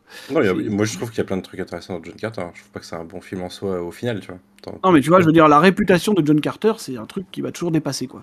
Et à côté de ça, bah, j'ai quand même l'impression, sans vouloir tomber dans la paranoïa, que le traitement infligé aux Wachowski, c'est jamais le même, quoi. Tu vois, je suis quand même toujours un peu déstabilisé par ça, quoi. Ouais, Ouais, mais bah, en c'est sûr, plus, hein. en Hein? plus, vas-y Manu. C'est sûr. Je sais pas, je pense que Jupiter, il est 1000 fois supérieur en termes d'esthétique, en termes d'idées à la seconde qu'un truc comme John Carter, quoi. Bah, Enfin, je veux dire, je sais vraiment. pas si vous l'avez marqué, mais ce qui est assez effarant du coup de revoir Jupiter Ascending maintenant 10 ans plus tard, c'est de revoir en fait l'impact visuel du film qui s'est retrouvé dans Matrix 4, dans Matrix Resurrection. Il y a plein de plans qui m'ont fait penser en fait à Matrix 4. Il y a le plan de fin où Ouais, Il y a à des, Chicago. il y a beaucoup de trucs que ce soit dans l'univers qu'ils habitent ou des trucs comme ça, qui font penser, je sais plus comment elle s'appelle la nouvelle ville la nouvelle cité dans Matrix 4. ouais, Mais je qui sais font plus. penser un petit peu à ça, les vaisseaux c'est pareil, et il y a un petit peu de Matrix, c'est lequel le 3? Révolution. Révolution. Révolution. Il y a un peu de Matrix Révolution aussi, je trouve, visuellement.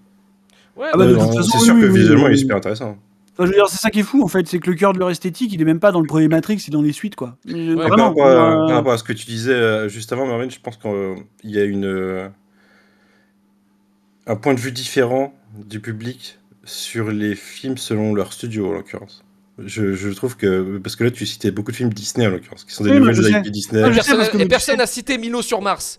Incroyable Oui. film, Milo sur Mars. Non, mais Et l'interventionnisme de Disney étant tellement connu que je pense que le public est plus indulgent avec ces films-là Mm. qu'avec les films de Warner.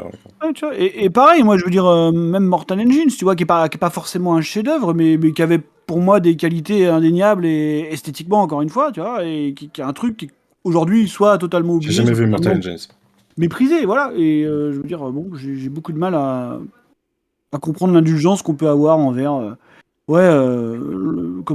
Tomorrowland ou John Carter, quoi. Enfin, Moi, je pense vraiment qu'il y a un côté deux poids deux mesures par rapport au studio en l'occurrence. Ah, j'en suis sûr. Bah, d'autant plus que la Warner, bon, c'est vrai que tu l'as dit tout à l'heure, c'était un bordel pas possible. Il y a eu plusieurs changements de direction, c'était l'enfer. Bon, voilà. Et ils ont vraiment balancé le film en pâture. Alors que la différence, peut-être, ce qui pousse les gens à être un peu indulgents, c'est que Disney, à ce moment-là, quand ils faisaient leur film en live action annuel, ils croyaient encore que ça allait fonctionner.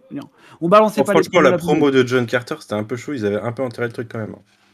Ils avaient un peu Lone entendu. Ranger, c'était un peu mieux, mais. Mais tu vois, je veux dire, il y avait cette volonté quand même de toujours tenter de faire un film en live action par an ou tous les 2 ans. C'est-à-dire qu'il y avait Ouais. encore ce truc d'essayer d'y croire. Là où la Warner, quand elle lâche Jupiter, elle sait que c'est mort. Je veux dire, clairement, enfin, elle le balance le plus vite possible, en priant pour faire des bons scores à l'étranger, et voilà quoi. Mais ouais, c'est assez catastrophique quoi. Alors que pour moi, honnêtement, sur toute cette vague-là de films, on va dire oubliés ou que certains diront oubliables, il est au-dessus de toute la mêlée quoi. Enfin, vraiment. Ouais, Vraiment. clairement. Il Non, n'y a, clairement, pas c'est un pas travail loin. esthétique dans un des films auxquels on peut le comparer, on va dire, en termes de rentabilité, quoi. C'est pas possible, quoi. Euh, Éventuellement Mortal Engines. Tu vois, Ouais, à la peut-être. limite. Mais c'est vrai qu'il y a un truc par contre moi, qui m'a fait délirer. Alors ça c'est mon cerveau malade, mais on parlait Oui. le propos du film. Le propos du film, c'est en gros voilà le corpo, enfin le corpo, l'ultralibéralisme un petit peu dans l'idée. Voilà, c'est de la merde tout ça. Et en fait, il parle de blocus et tout, et ça m'a fait penser en fait à un film qu'on aurait toujours voulu voir en fait. C'est le film sur la Fédération du commerce de Star Wars épisode 1. Oui. Et je pense que Jupiter Ascending est un peu la réponse, est un peu le développement de ce délire là. Ah ouais, d'accord. Tu Tu veux vois dire que la Fédération du commerce a pris les pleins pouvoirs et voilà ce que ça donne, quoi. Et voilà ce que ça donne. Effectivement. Non, mais ça m'a fait penser à ça Ah, parce que je me suis dit, ça regardez vraiment Clone Wars, c'est développé. Ça Après, moi, je ça pense nous que la intéresse. Fédération du commerce, c'est des vachement meilleurs acteurs que Eddie Redmayne, déjà. Je préfère Nut Gunray à Eddie Redmayne, tu vois. C'est vrai. Non, et puis en l'occurrence, la partie. Enfin, c'est vachement plus super méchant, débile. Mais Manu, Jupiter tu sais, Ascending de ce point de tu vue, sais tu que, vois. tu sais que nous, on veut le caméra café de la La Fédération du Fédération commerce. du C'est ça commerce. qu'on a toujours. On Mais veut non, pas mais Clone non. Wars. Et si, nous, on veut ça, on vous veut, êtes de on mauvaises veut personnes. The Office Avec la Fédération de du la commerce. Fédération du commerce. Avec John On veut des Krasinski, mecs ses dans des oreilles. bureaux, voilà. Tu vois, c'est ça Ah que je ouais. veux, moi. Pour moi, c'est des bureaucrates, je veux les voir dans des bureaux. Voilà. Et on galérait dans leur vie, en avoir marre. Voilà, Avoir tu des es un histoires peu d'amour dépressif. aussi. Ah Voilà. ouais, voilà, des trucs comme ça, entre L'humanité, collègues. le Entre cœur. Quoi. collègues. Ouais, voilà. Voilà, Ouais, voilà, c'est des ça. trucs comme ça. Voilà. Non, mais c'est Voilà. ça. Donc voilà. Mais on l'a pas, malheureusement, encore une fois. Disney, de toute façon. Mais un jour, on l'écrira peut-être, tu vois. Bah, Moi, j'espère. je perds pas espoir. Ah, on dit John Krasinski en évangélique de la techno-union. Ouais, bah voilà, c'est ça qu'on veut, tu vois. C'est ça qu'on veut. Mmh. Alors, on va poser la question, forcément. Est-ce que ce film mérite la shitlist Manu? En vrai, non. Je pense pas que. J'aime pas, mais bon, ça mérite pas. Bah ouais, c'est ça le truc. Techniquement, ça mérite pas une shitlist. Et puis dans le lore que ça voulait tenter, et ne serait-ce que dans le message aussi en plus. Ah, puis tu le Mais, compares à d'autres films qu'on a mis dedans, voilà. Bon, bah. Par contre, voilà quoi. J'aurais pris ni Mila Kunis, ni Channing Tatum, et la fin, on l'efface à la rigueur. Mais Ouais, mais alors. parce que la fin, on en a pas c'est ça parlé, la mais question. C'est ça la question. les que 10 tu peux dernières poser. minutes, c'est scandaleux. Hein. Le retour dans Après, la si vous trilogie, voulez mon avis, moi, je fais un film, déjà, je prends jamais ni Eddie Redmayne, ni Mila Kunis. Hein.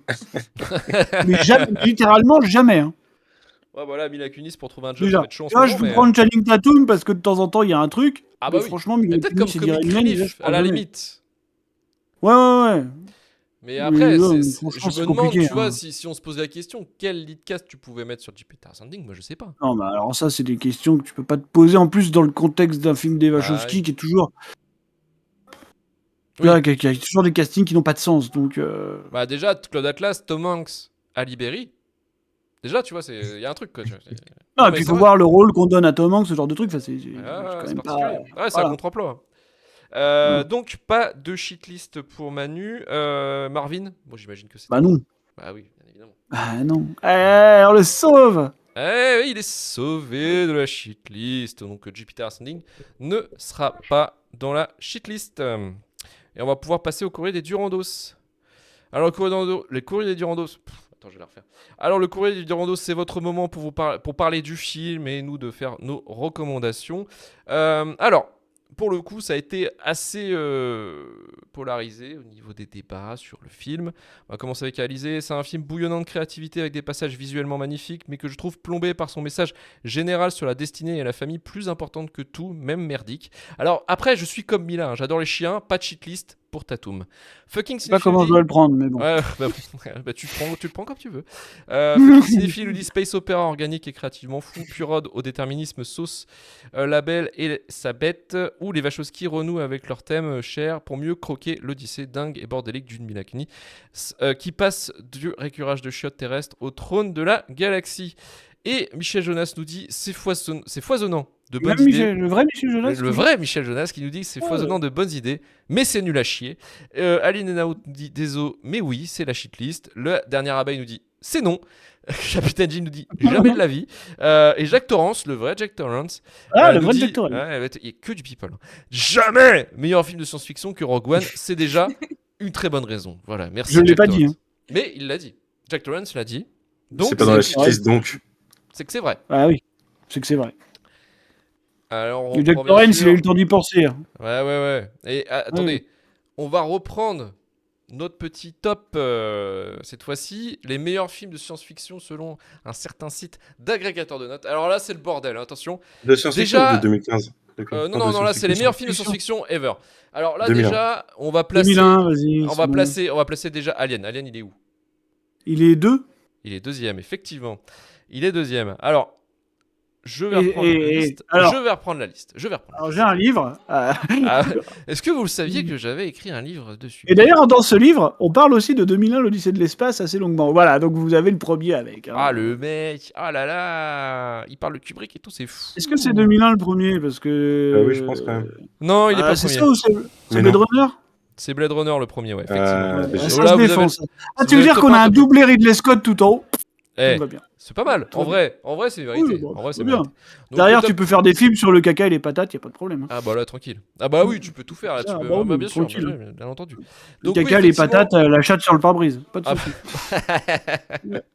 Cartel, effectivement, très grand film. Effectivement. Donc Blade Runner premier, Alien le 8e, Matrix deuxième, Matrix c'est 4e. Donc le troisième est 2001. Et le troisième est donc 2001, l'Odyssée de l'espace de Stanley Kubrick. Effectivement. Donc là, vous avez les 4 premiers, il reste le 5, 6, 7, 8, Alors 9, le cinquième, c'est quoi? C'est Empire Strikes Back? Non. C'est pas celui-là, c'est A New Hope? Non. Oh, les bâtards. Non. C'est une évidence. C'est Terminator 2. Terminator ou pas? Terminator 2? Non, c'est pas les Terminator. Non, c'est une évidence. C'est un film souvent... C'est Retour vers le futur. Non. C'est un film souvent cité par la Gen Z, justement, comme étant la plus grande claque de science-fiction ever. Ah, c'est Interstellar. C'est Interstellar, effectivement. Ouais. Mais 5e position. 5e Interstellar. Honnêtement, je suis pas totalement contre l'idée. Oui, je suis pas non plus surpris, hein, en soi. Moi, c'est très haut. Non, c'est très bien. Moi, j'ai mis 10 chez RVLT à l'époque, je crois. Oui, effectivement, ouais. D'ailleurs, attention les notes, ça va reprendre bientôt, ne vous inquiétez pas. L'Empire contre-attaque, vous l'aviez cité, il est 6e. Okay. C'est le seul Star Wars ou il y en a un autre? Il y en a un autre. Dans le classement en 9e position. Ouais, c'est ça, c'est la guerre des étoiles. Ils ont pas mis le retour du Jedi quand même. Non, faut pas déconner. Alors, il en reste 3, le 7, le 8 et le 10. Voilà, du coup. Et 2001, toujours pas, non? Bah non, 2001, on l'avait dit, t'es 3e. Ah, pardon, excuse-moi. La planète des singes? Non. Abyss. Non, malheureusement. Ni Abyss. Non plus, non, il est pas dans le top, Abyss. C'est assez bizarre parce que c'est. Ils ont mis Avatar ou pas? Est-ce qu'ils ont mis Avatar? Ils ont mis Avatar ou pas? Ils ont pas mis Avatar. Ah, ça va. Pas sensible aux gens, aux dreads qui se touchent. Voilà, on va dire que. Ouais, non, pas trop, non. Est-ce qu'ils ont mis le film scientologue de John Travolta? Battlefield Earth, c'est incroyable. Sunshine, ça serait une très bonne chose, mais j'y crois peu. Non, Sunshine, non. Alors, je vais essayer de vous faire. Non, Gravity, est-ce qu'ils ont mis Gravity? Non, ni Gravity. Attendez, parce que le 7ème, du coup, je vais essayer de vous le faire deviner. C'est un film avec Julien. Attends, ça va bien, ça. Ah, c'est AI. Bienvenue à Gattaca. Bienvenue à Gattaca. Effectivement, c'est Bienvenue à Gattaca. Sérieux? Ouais. C'est vachement bien, Waouh. Bienvenue à Gattaca. Oui, Oui. non, mais je savais pas qu'il y avait une commu autour de Bienvenue à Gattaca. Ah ouais, Je découvre J'y aujourd'hui. suis. Huitième, si je vous dis RVLT. Retour vers le futur. Et effectivement, Je l'ai dit Tu l'as tout à pas l'heure. cité, là Hein. Ouais, il Oui, l'a oui, cité mais tout à tout l'heure. à l'heure. il est Ah ouais, huitième, Pas la ok. il est bonne pas dans le place, top pas la bonne Ouais, du place. coup, je pensais qu'il était pas dans le top. Alors là. le dixième, c'est c'est un film connu des années 90. C'est un film culte des années 90. Ouais, alors ça, Starship c'est Troopers, Robocop, Non, c'est les années 80, ça. Armageddon. non plus. Attends. Pas pour vous dire, Armageddon, Terminator 2 est 12ème. D'accord. Total Recall. Predator. Non, Predator, non. Predator 2. Total Recall non plus. Il y a des cons qui aiment le 2, alors j'ai pas rien. Moi. Non, je vois dans le chat. Est-ce que Fight Dans le Club chat- Independence compte Day, comme de non, SF? c'est pas Independence Day quand même. Non, le chat l'a pas, là. Le chat l'a pas. Stargate. Pourtant, Le chat n'a rien. Pourtant, c'est un film. Non. Je dirais que c'est un des films préférés des littéraires. Alors, on va dire ça comme ça. Ah, ça fait beaucoup de films, toi, encore, ça. Imagine, t'es en première L, Cool. quand tu découvres la science-fiction au cinéma, tu as vu Matrix, tu as vu tous les classiques, mais là, t'es tombé sur celui-ci, ça y est, quoi. Tu fais, ah putain, ça y est, Waouh, c'est un... Dans les années 90. Quelle écriture, Dans les années 90. Ouais, dans les Putain, années mais 90. c'est... Attends.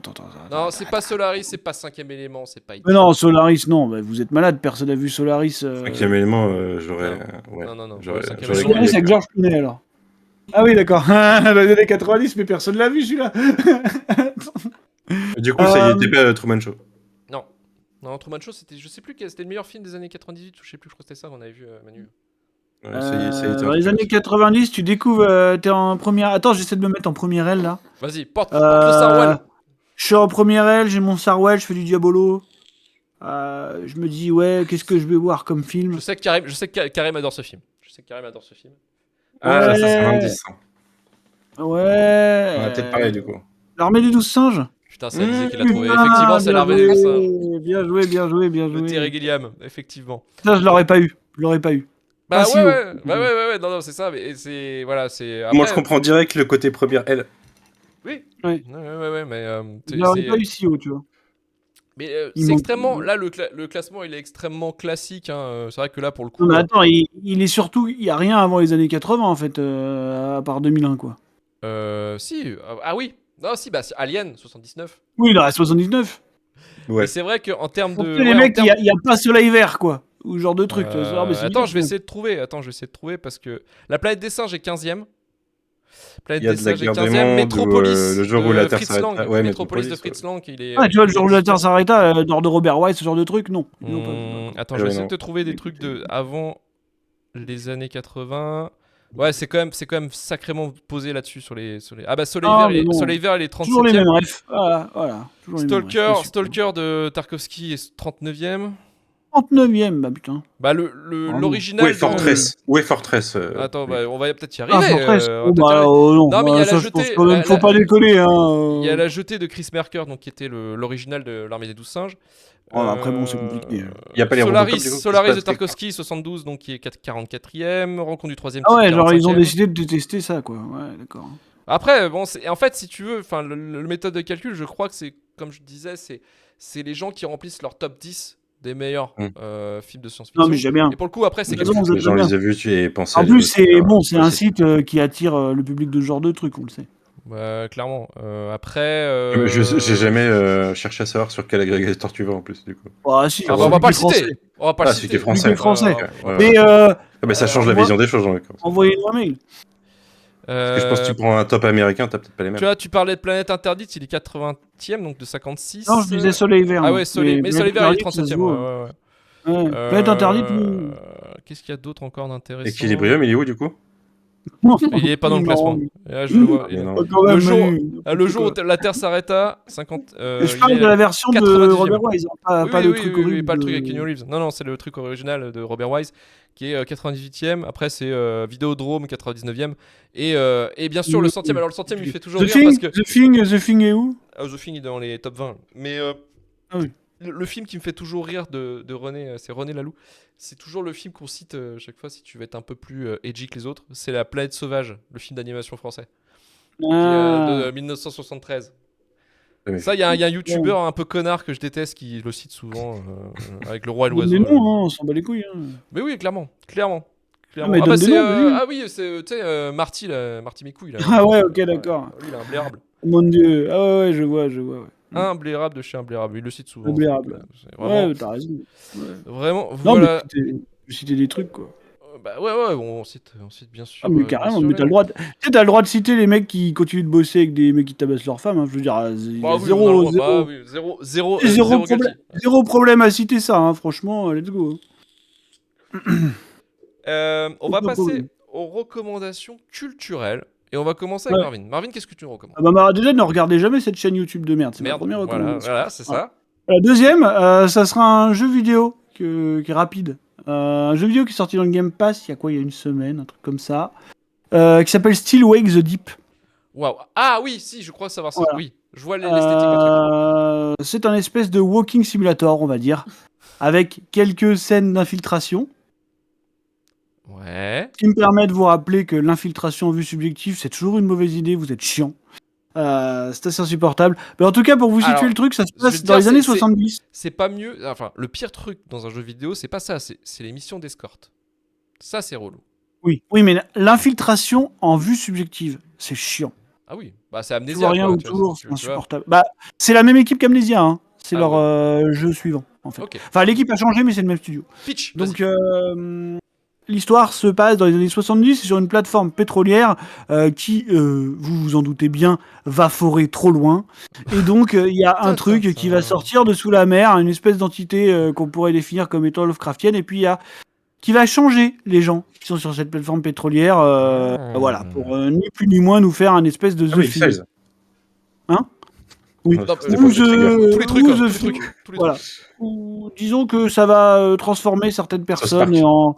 en d'autres choses, et c'est un peu The Thing sur une plateforme pétrolière, quoi. Voilà. Léviathan.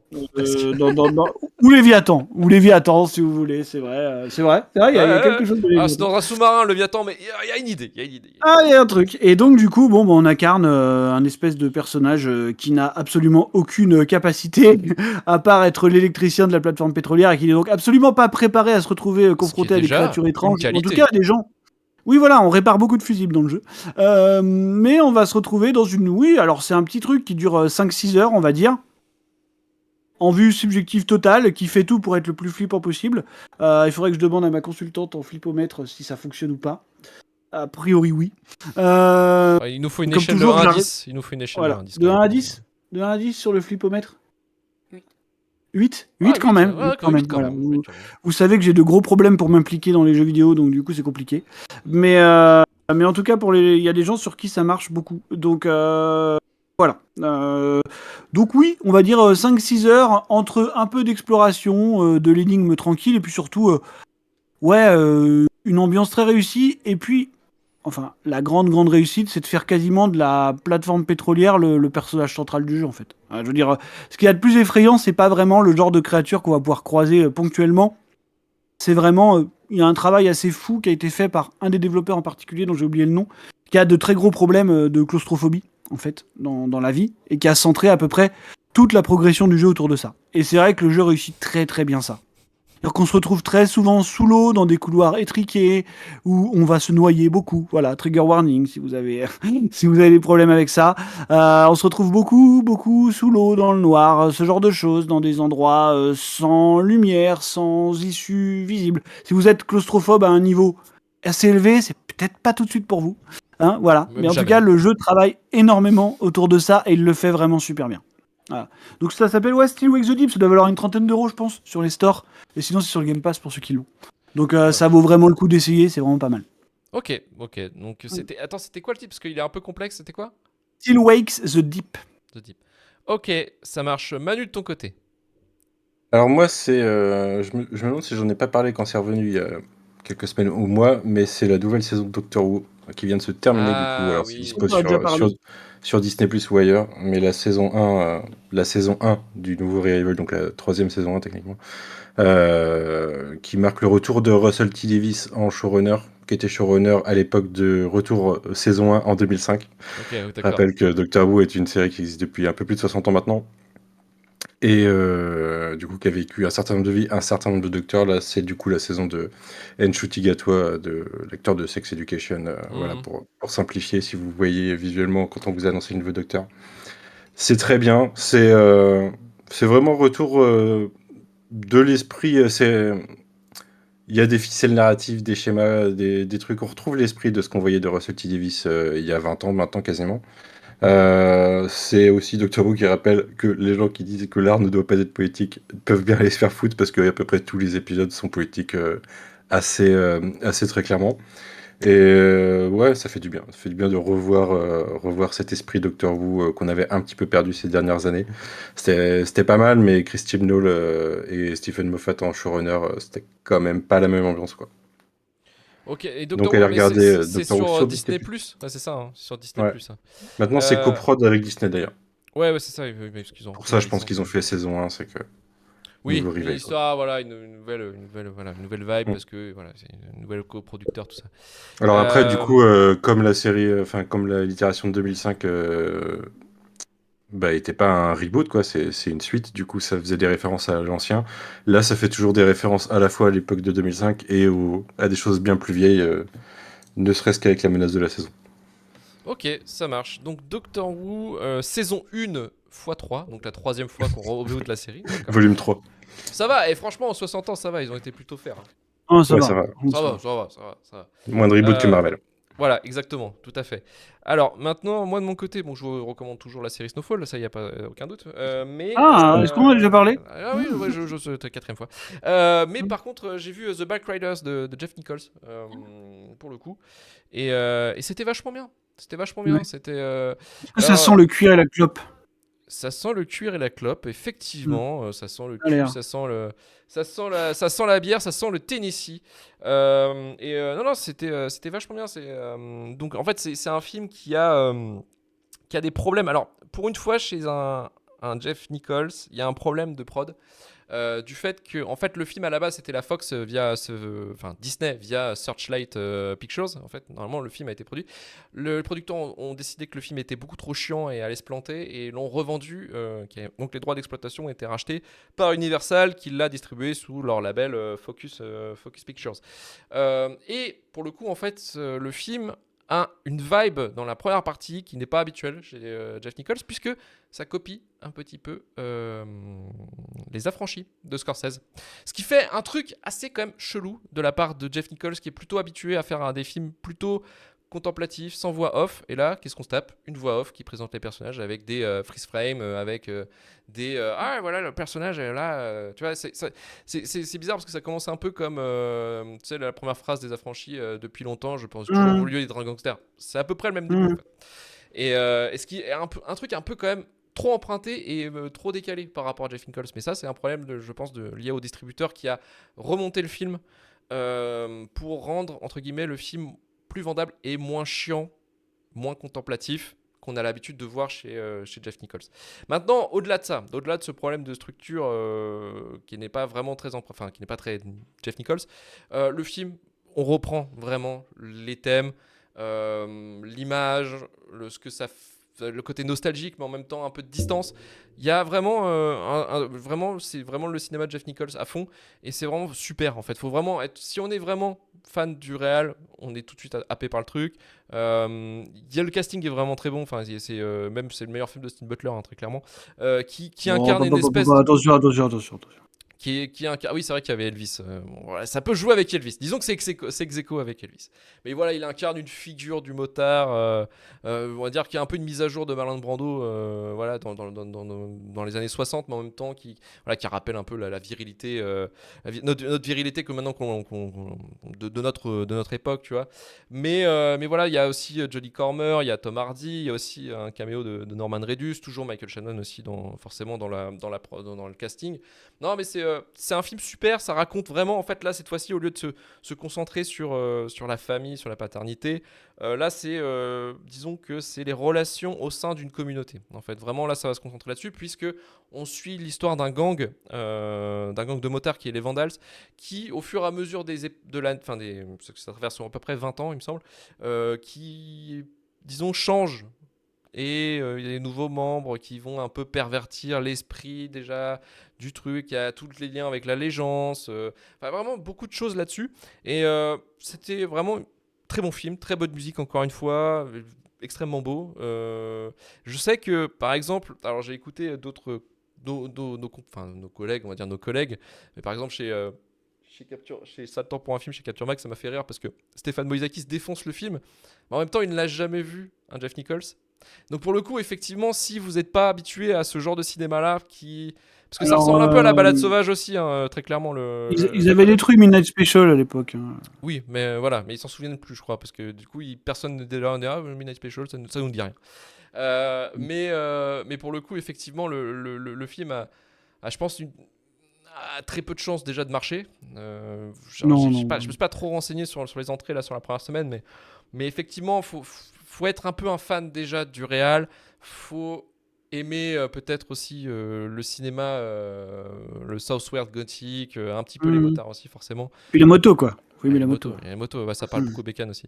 Mais il y a vraiment le casting, il est très fort, l'esthétique aussi. Donc vraiment, non, c'est vachement bien. Et effectivement, le film, comment il se vend via son casting. Hein. Alors c'est pas Tom Hardy. Tom Hardy n'est pas dans la promo, mais c'est Austin Butler et Jodie Comer qui s'occupent de la promo encore, mais avec une promo très limitée. Jeff Nichols qui fait gros duo quand même déjà. Oui, gros duo. Non, mais très clairement. Austin Butler, Jodie Comer, bon, c'est pas mal. Ça va, hein. Mais la promo est très limitée. Hein. On a ça et puis c'est Jeff Nichols qui passe à Paris parce que voilà, la France aime, enfin les cinéphiles français aiment son cinéma quoi. Donc concrètement voilà, c'est la petite tournée quoi. Mais ouais, le film va être très confidentiel, je pense. Va pas rester longtemps en salle malgré une distribution quand même qui est assez solide. Mais voilà, enfin franchement, si vous êtes tenté par vraiment le cinéma de Jeff Nichols et tout ça, allez-y, c'est vachement bien. C'était vraiment un très beau film quoi. Donc voilà, on va pouvoir finir l'émission. Merci Manu, merci Marvin. Alors Manu, merci pour le coin pop, alors pour le coup, qu'est-ce qu'on a en ce moment? En ce moment, pas des masses de choses, mais en l'occurrence, je fais un podcast Doctor Who dans 2 jours, donc quand ce podcast sortira, à peu près en même temps, un podcast Doctor Who du coin pop sortira. Ok, ça marche. Et de ton côté, Marvin, Flash Forward, les films de possession, ça arrive. Ça va arriver. Ça arrive.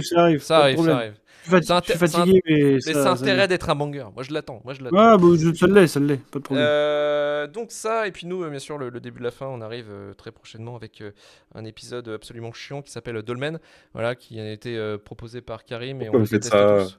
Ouais, c'est Karim.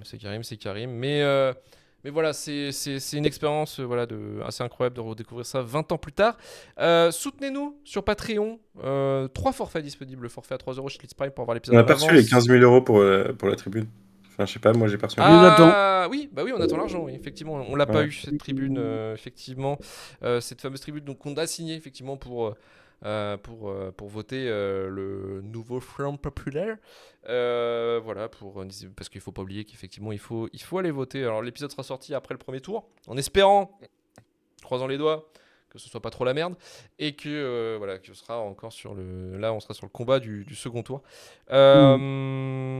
Donc les forfaits disponibles pour nous soutenir sur Patreon, le forfait 3€ chez Litz Prime pour avoir l'épisode en avance, 5€ pour avoir l'épisode en avance et les épisodes exclusifs, et le 10€, le remerciement éternel, stickers et tous les bonus précédemment cités.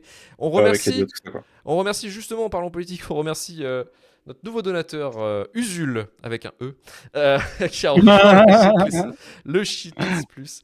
J'ai cru que tu allais dire notre nouveau donateur Jean-Luc Mélenchon. Genre, je m'attendais à un truc de fou comme ça. Jean-Luc Mélenchon qui a pris Imagine Adrien Quatennens à 10€. Pas dans la merde. Ouais, Jean-Luc Mélenchon qui a reçu ses stickers. Du coup. Incroyable. Et on remercie bien sûr le Fame, Seb Natch, Will Stitch, Jérémy Courtemanche, Jonathan Cassès, Aurel Bauer, The Griffkeeper, Rusted Blue, David Introligator. Et on se retrouve la semaine prochaine pour vous parler de tempête, de tornade. Ça va être incroyable. On parle de Twister, de Yann de Bont, pour l'occasion de la sortie du Twisters. Twisters avec un S, bien sûr. Avec un S, parce qu'il y en a plusieurs. Bien sûr. Ouais, il y a plusieurs tornades. Il y en a déjà plusieurs dans le premier. Oui, mais là, il y en a plus. Il y en a plus, effectivement. Est-ce qu'ils reviennent avec une vengeance 20 ans après, du coup? Tu t'imagines la tornade c'est comme dans Jaws 4, en fait, c'est la fille de la tornade. Cette fois, c'est personnel. Ouais, c'est ça. Ce serait incroyable, ça serait fou. Elle te cherche, elle te suit, tu vois. Comme le requin de sous la Seine. La tornade, elle va partout et tout, elle va te retrouver chez toi. C'est clair. Ouais. Ça va être fou. shitlistpodcast@gmail.com pour le SAV, rejoignez sur Twitter, Blue Sky, Instagram, TikTok et sur notre Discord, notre chaîne Twitch et YouTube pour le live et la VOD. Et bien sûr, n'oubliez pas 5 étoiles sur Apple Podcasts, Spotify, tout ça, enfin, toutes vos applis de podcast. N'hésitez pas à mettre des étoiles. Et on se retrouve donc la semaine prochaine pour vous parler de tornade. Ça va être incroyable. Allez, salut à tous. Ciao, ciao. Salut. Salut. C'est copyrighté. Copyrighté. Copyrighté. Tu peux pas l'écouter parce qu'on l'a pas acheté. C'est copyrighté. Copyrighté. Copyrighté. Copyrighté. Tu peux pas l'écouter parce qu'on l'a pas acheté. C'est copyrighté.